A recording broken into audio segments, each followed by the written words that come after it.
Hey, how you guys doing? This is Alexi with the Remax Performance in Harrisonburg. And what are the costs to listing your home, right? That's the question that everybody is asking.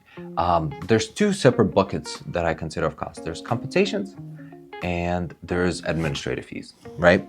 So in order for you to list your house with an agent, you got to pay them. It's like, I wish this was a charity, but it isn't.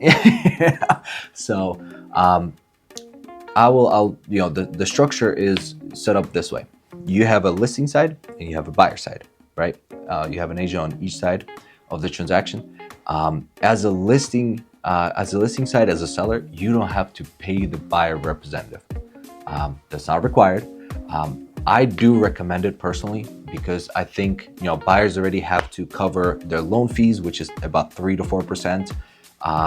Their moving costs and all of that. Some buyers might not have enough money to pay their agent, so they're gonna have to look at a different house.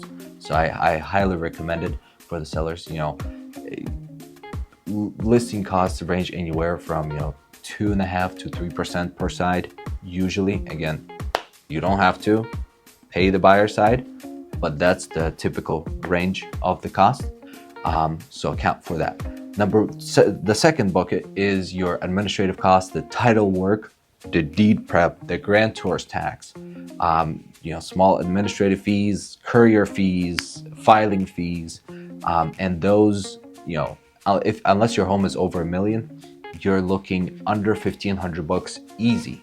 I talked to a title company today that said under $1,500 easy, unless there's a special circumstance. Also, for you to consider, if you have a loan payoff, you have to factor that in. Like, for example, if you took out a loan for $150,000 on a $300,000 property, you're gonna have to pay that loan off. So the title company is gonna pay that loan off.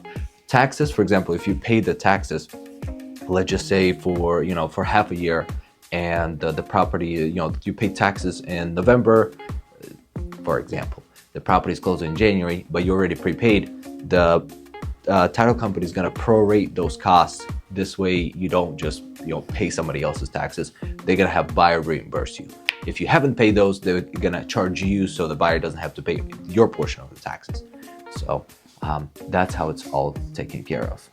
Thank you for watching.